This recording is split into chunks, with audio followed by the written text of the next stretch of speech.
40 ವರ್ಷದ ಹಿಂದೆ ಒಂದು ಆಸ್ತಿ ಮಾಡಿದರೆ ಈಗ ನಾನು ಅದಂತೂ 4 ಎಕರೆ. ಒಬ್ಬ ಮಾಜಿ ಮುಖ್ಯಮಂತ್ರಿ, 2 ಬಾರಿ ಕೇಂದ್ರದ ಮಂತ್ರಿ, ಒಬ್ಬ ಮಾಜಿ ಪ್ರಧಾನಮಂತ್ರಿ ಮಗ ಯಾವ ಪುಟ್ಕೋಸಿ 4 ಎಕರೆನ ಒತ್ತುವರಿ ಮಾಡ್ಬೇಕಾ ನಾನು? ಈ ತನಿಖೆ ಅಂತ ಏನು ಹೊರಟಿದ್ದಾರೆ, ಪೊಲೀಸ್ ಇಲಾಖೆಯವರು ನೋಟಿಸ್ ಕೊಡೋಕ್ಕೆ ಸಾಧ್ಯನಾ?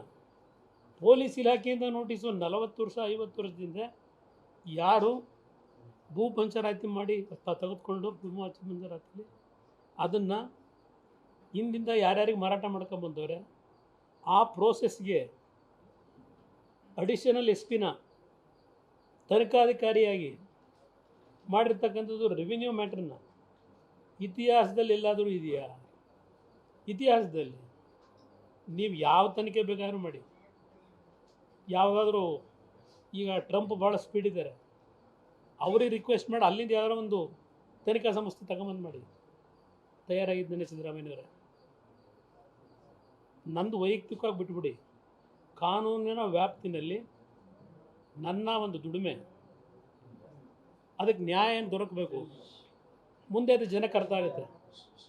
ಇವತ್ತು ನನಗೆ ಈ ಪರಿಸ್ಥಿತಿ ತಂದಿರೋರು ಎಷ್ಟು ಕುಟುಂಬಗಳ ಮನೆ ಹಾಳು ಮಾಡಿದ್ದೀರಿ.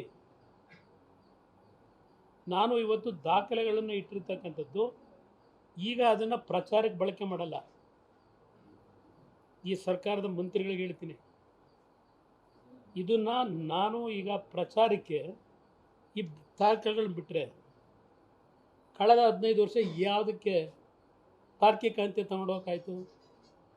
ತಾರ್ಕಿಕ ಅಂತ್ಯ ಸಿಗಲ್ಲ ಇಲ್ಲಿ.